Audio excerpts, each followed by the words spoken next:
The money does not usually destroy you on the way up. The altitude does. That is the first truth I want burned into your mind. Most people are trained to think poverty is dangerous and wealth is safe. That is a child's understanding of money. Poverty is dangerous in one set of ways. Growing wealth becomes dangerous in another. When your net worth is small, the obvious threats are visible. Not enough cash. Too much debt, no buffer. One emergency and your whole month catches fire. But once you begin to accumulate real assets, a more sophisticated form of danger appears. The mistakes become quieter. The ego gets louder. The systems get sloppier right when the stakes get larger. And because your number is going up, you mistake motion for safety. That is how altitude sickness works. The climber thinks the climb itself is the victory. He sees how far he has come, feels stronger than he used to, and assumes the same instincts that got him off the ground will also protect him near the summit. But altitude punishes that kind of stupidity. The air gets thinner. A small misstep costs more. Hydration matters more. Discipline matters more. Ego matters less. The very success that got you higher can make you careless enough to die there. Wealth works the same way. A person can do almost everything right in the accumulation phase and still begin sabotaging himself the moment the number starts flattering him. A portfolio grows, income rises, assets multiply, then concentration sneaks in. Spending expands, taxes leak. Time gets mispriced. Complexity rises, liquidity disappears, retirement gets postponed because there is still time. Insurance stays stale while the target on the person's back gets bigger. One by one, the traps appear. None of them feels dramatic at first. That is precisely why they are so expensive. The source document began with a list of 10 financial pitfalls people encounter as net worth grows. That is useful as a teaching structure. But the real value is deeper than the list. The real value is understanding that every one of those traps is a symptom of altitude sickness. As the number grows, the mistakes you could once survive become less survivable, and the rewards for structure become far greater than the rewards for raw effort. That is the whole arc. Not how do I get rich, but how do I avoid getting stupid, as wealth gives me more room to make larger mistakes. Fay Fallacyte Fay turn 70 file 0 Fay. That is the question adults should ask. The first symptom of altitude sickness is overconcentration. At low altitude, concentration can feel like courage. You own one stock. You love the story. You tell yourself conviction is what separates winners from crowds. Maybe the stock rises and suddenly you feel intelligent. That feeling is highly dangerous. Wealth has always had a way of confusing a rising asset with rising wisdom. The source puts it simply, if one single position moves above 5 to 10% of your total portfolio, you are no longer merely investing. You are letting one outcome write too much of your future. Google it. 50% of a $100,000 portfolio is not belief. It is dependency. That is the word people avoid because dependency sounds weak and conviction sounds strong. But dependency is exactly what it is. Your emotional weather starts being controlled by one ticker. Your rationality gets leased out to one narrative. Your peace becomes dependent on one management team, one market cycle, one regulatory surprise, one technological shift. That is not how adults build durable wealth. Fay Fallacyte Fay turn 70 file 0 Fay. The Intel example from the source matters because it is humiliating in precisely the right way. At the peak of the dot-com bubble, Intel touched around $65, even through the later AI excitement. It never reclaimed that old high in nominal terms, while the S&P 500 compounded far beyond it. That is what overconcentration does. It tricks you into thinking one familiar winner is enough, then lets time expose how expensive your emotional attachment really was. People think concentration hurts because a stock falls. That is not the whole damage. It hurts because concentration turns your financial life into a hostage situation. One asset becomes your identity. One position begins receiving more loyalty than your actual long-term objective deserves, and once the mind becomes emotionally dependent on that position, objectivity dies before capital does. Fay Fallacyte Fay turn 70 file 0 Fay. That is why I say the first trap of growing wealth is not greed. It is emotional dependence disguised as conviction. The second symptom of altitude sickness is lifestyle inflation. This one is even more embarrassing because it catches people who already think they are financially successful. The source cites Goldman Sachs data showing large percentages of high earners still living paycheck to paycheck. People earning over $300,000, even over $500,000, and still reporting the same fragility people assume belongs only to lower incomes. That is the cruel joke of wealth accumulation with no operating discipline. You can raise income dramatically and still never build power. Your expenses simply learn to sprint alongside your paycheck. The house grows, the car grows, the restaurants improve, the flights get upgraded, the social circle changes. Gifts become more expensive, convenience becomes mandatory. Suddenly a high income stops functioning like a wealth engine and starts functioning like an oxygen mask, feeding a larger and larger lifestyle. Fay Filicite, Fay turn 70, file 0 Fay. The public thinks lifestyle inflation is vanity. Sometimes it is, but the deeper problem is subtler. Lifestyle inflation is identity inflation. A person starts confusing, "I can afford this," with "this is who I am now." Once that happens, spending is no longer a choice category, it becomes self-definition, and self-definition is much harder to cut than a budget item. That is why so many six-figure and multi-six-figure earners look rich but remain brittle. Their wealth never gets the chance to become independent from their monthly effort because every increase in income gets drafted into consumption before it can be translated into freedom. The source references The Millionaire Next Door, and that is exactly the right spirit. Real wealth often looks disappointingly normal from the outside. The people who build it tend not to constantly rewrite their lives every time income jumps. They let the income rise faster than visible consumption. They preserve asymmetry. They understand that once your net worth starts climbing, the game is not how expensive can my life look. The game is how much optionality can this higher income buy me before the world notices. Fay Filicite, Fay turn 70, file 0 Fay. That is the second law of altitude. If your lifestyle climbs as fast as your income, your wealth is only decorative. The third symptom is tax inefficiency, and this one is the adult version of bleeding out without seeing blood.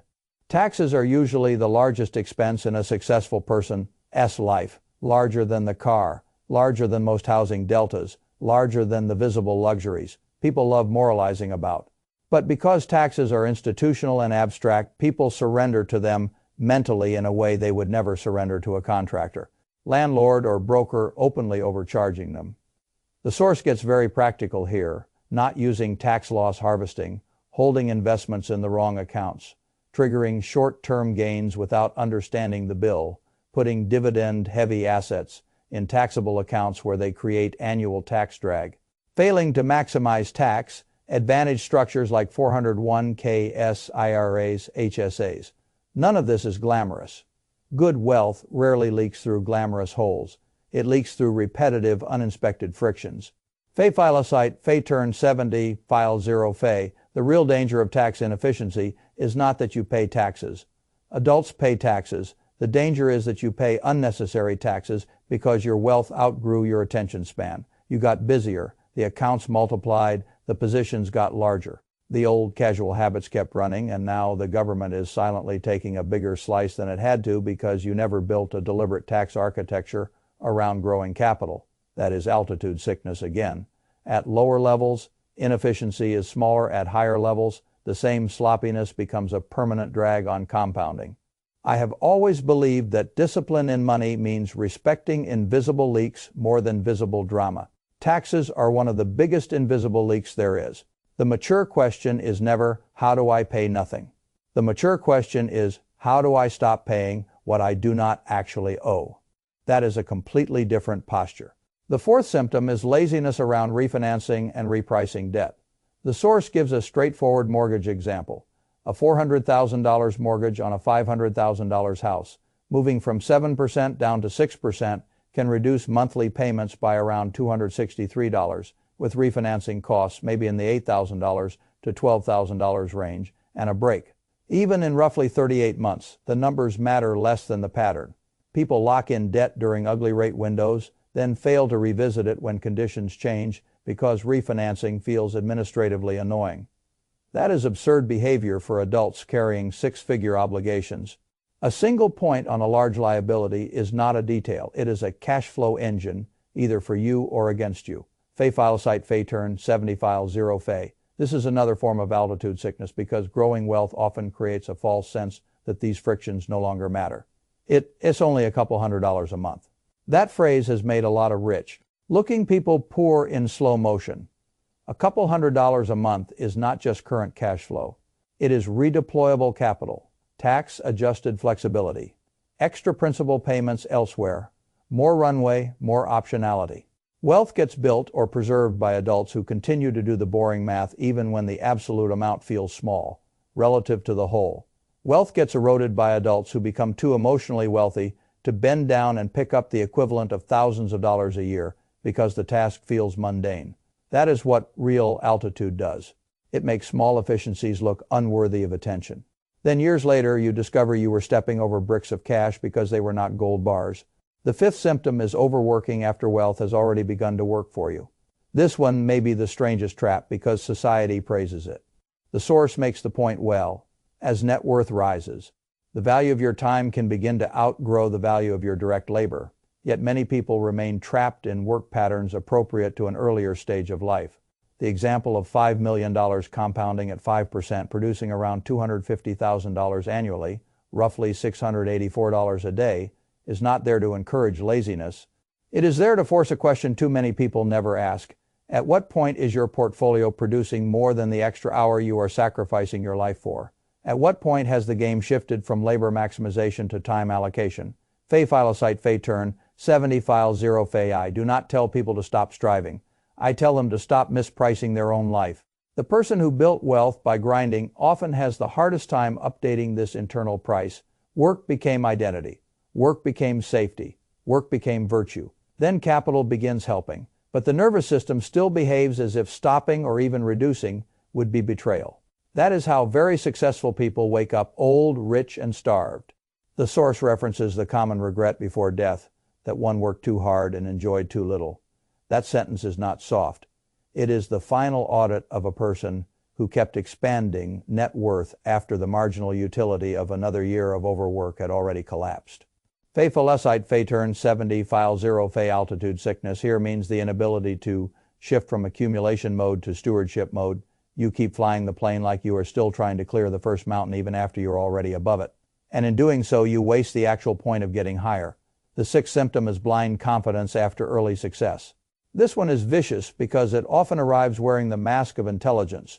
The source tells the story of a friend who liked concentrated investing, only around 10 stocks, and then after strong results in 2023 and 2024, became arrogant, cut the portfolio further, started taking more risk, buying call options around earnings using margin, and then got hit with a portfolio decline of over 30% in a year when the SP was only down modestly. This is such a familiar pattern that it should almost be taught as a disease. Early success does not just reward people, it rewrites their self-estimate. A lucky run during favorable conditions becomes in the mind, evidence of permanent insight. Fay Philosite Fay Turn 70 File 0 Fay. This is the central psychological trap of rising net worth. The account grows, and instead of asking, which conditions help me, the person asks, who am I now that I have been right? That is how a few good years turn into religious overconfidence. Markets are highly efficient at humiliating that kind of identity inflation. The source correctly cites the ugly statistic about day traders, with the vast majority ultimately losing money. I would go further. The market punishes people who stop distinguishing between a good period and a durable edge. That distinction is everything. If you do not know exactly why you won, you have no business increasing size, complexity, or borrowed force. Success without attribution is one of the most dangerous intoxicants in finance. Fay Philosite Fay Turn 70 File 0 Fay. The seventh symptom is overcomplex. Financial management. This is where many successful people stop being owners and become custodians of scattered clutter. More brokerage accounts, more bank accounts, some angel checks, some private deals, a few real estate partnerships, retirement accounts in multiple places, old insurance, new insurance, restricted stock, deferred comp, trust structures. It starts looking sophisticated, and sometimes it is, but often it is just accumulation without integration. The source cites a telling data point that many high-income earners feel confident handling large sums while privately admitting they do not truly understand parts of what they own. That is a dangerous place to live. Wealth should become more organized as it grows, not less legible. Fay Philosite Fay Turn 70 File 0 Fay Complexity creates blind spots. Blind spots create hidden fees. Hidden fees create silent drag at scale becomes enormous. And perhaps worst of all, complexity often gives people the emotional sensation of control right when they are actually losing it. They have so many moving pieces that they feel important, but the very sprawl of the system makes it harder to know where the real risks. Correlations, liquidity bottlenecks, tax liabilities, and estate problems are hiding. This is why grown wealth often needs simplification more than innovation. The wealthy amateur keeps adding compartments. The wise allocator keeps asking, "Can I still understand my own machine in one sitting?" The eighth symptom is insufficient liquidity. This one is the silent killer of paper wealth. The source calls it too many assets, too little cash. And that is exactly right. A person can look affluent on paper because the house appreciated, retirement balances rose, maybe a private business interest is worth something, maybe some property partnerships exist. Then a real opportunity appears or a real emergency arrives, and suddenly the person discovers that almost none of his wealth can become usable cash in 7 days. That is not wealth in the form that matters when life forces movement. It is trapped wealth. Fay-Filicite Fay-Turn-70 File 0 Fay. The source notes that many families with net worth between $1 and $2 million have most of that wealth tied up in housing and retirement accounts. That is not a judgment, it is a structural warning. If 66% of your wealth is locked in places that cannot respond quickly, then your life may be much more illiquid than yourself. Image admits this is one reason so many rich households panic in the presence of opportunity or pressure. They are not actually liquid enough to act. And action is the whole point of wealth. Liquidity is not dead money. Liquidity is timing power. Without it, you become the person who always says, "I'd love to, but my money is tied up." That sentence is one of the clearest tells that a balance sheet looks stronger than it is. The ninth symptom is delaying retirement saving. This is the old trap that never stopped being deadly. The source calls the chart comparing starting at 25 versus 35 the most impactful in personal finance. And I understand why. It is the simplest visual proof that time still behaves like a tyrant. Save $1,000 a year at 7% and start 10 years later. And the final result can be roughly cut in half. The actual numbers matter less than the law underneath them. Compounding rewards the person who gives it time and punishes the person who keeps postponing partnership with it. Fay-Filicite Fay-Turn-70 File 0 Fay. What changes as net worth grows is that people often assume they can make up for it later. Sometimes they can increase the amount. Yes, but the lost time is never fully replaceable. That is what maturity should teach. Money later is useful. Money earlier is disproportionately powerful. The source gives the right practical rule: save more, stay away from debt, live within your means, and send at least half of every pay raise directly into retirement savings. That last line is especially valuable because it prevents lifestyle inflation from stealing what time can never refund. Fay-Filicite Fay-Turn-70 File 0 Fay. The 10th symptom is inadequate insurance. Nothing feels less exciting to successful people than checking insurance coverage. That is why it becomes such an expensive blind spot. As net worth rises, your house may appreciate. Your liability profile changes, your assets become larger lawsuit targets, your replacement costs increase, your income is more important to protect. And the old policy sitting quietly in some folder may no longer map reality. The source's advice to re-verify asset values regularly is exactly the kind of boring wisdom people ignore until an event forces them to discover that their self-image of protection and their actual contractual protection were not the same thing. Fay-Filicite Fay-Turn-70 File 0 Fay. Insurance is not there to make you rich.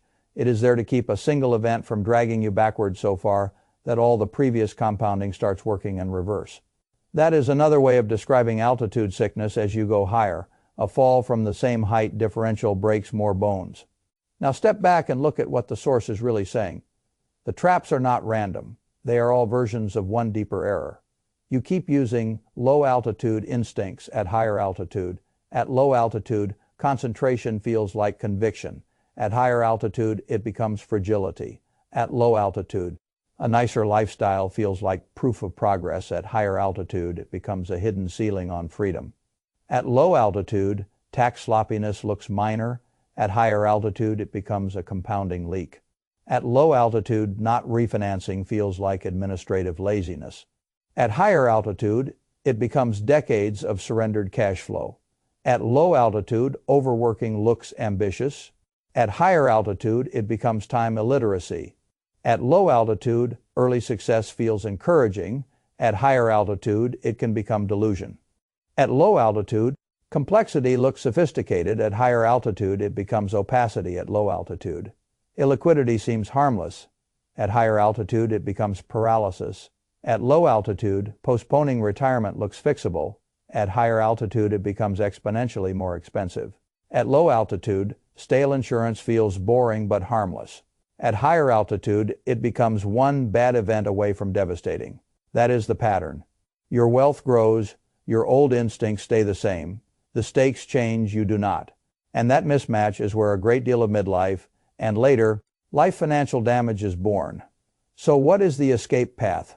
First, you must stop measuring wealth only by visible net worth. Measure it by resilience. How diversified is it? How tax-aware is it? How liquid is it? How insurable is it? How optional is it? How much of your life still depends on your next month going perfectly? How much of your time is still being sold after your capital should have started buying some of it back?